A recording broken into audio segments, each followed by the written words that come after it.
Perez.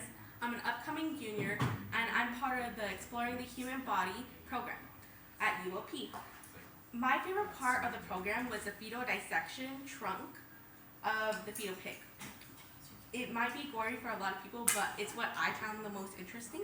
First thing we did was that we identified whether our fetal pig was male or female.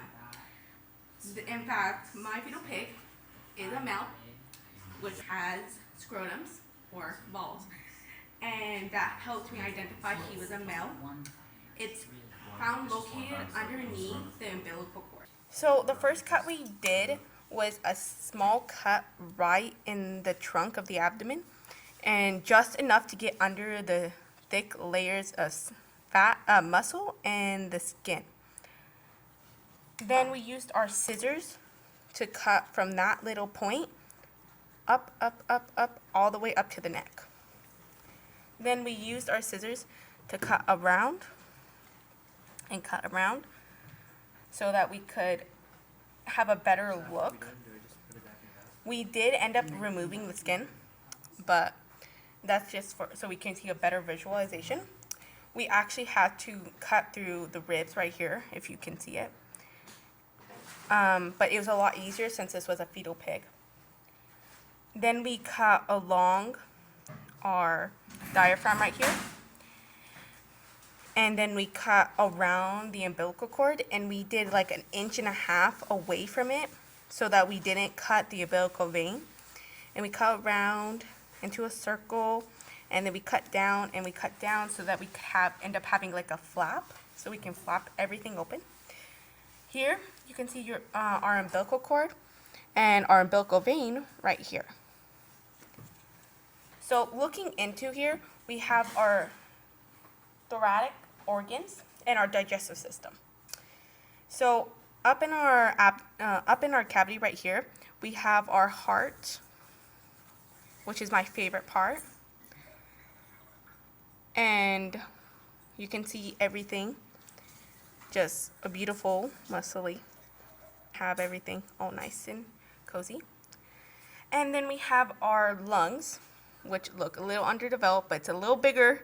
It's just really stuffed in there. We didn't end up taking this part out.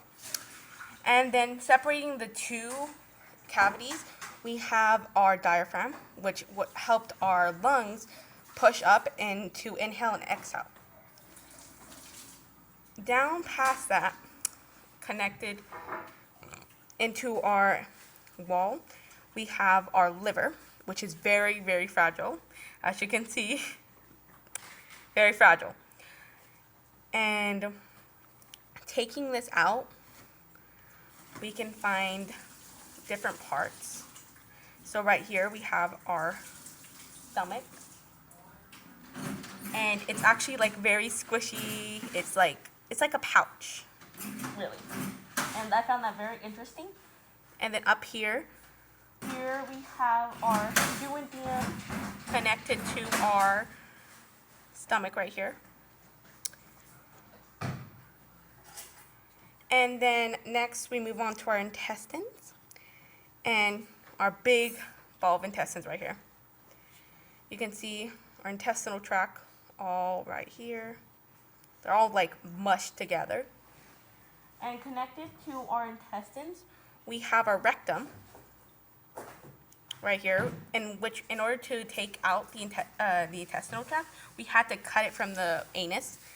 And so it leaked a little bit, but that is normal. Then next we have our colon, which you can see it's very groovy and it's really nice and pretty. Moving down, we found our kidneys, which was actually very lodged into the skin, so we had to take it out. And we have our kidney right here. And then we have our other kidney that we actually cut open, you can see. And normally kidneys would be attached to urethra, which it probably is, like right down here, but I did not cut that part out. And that is our lower abdomen, our abdomen and our our trunk area.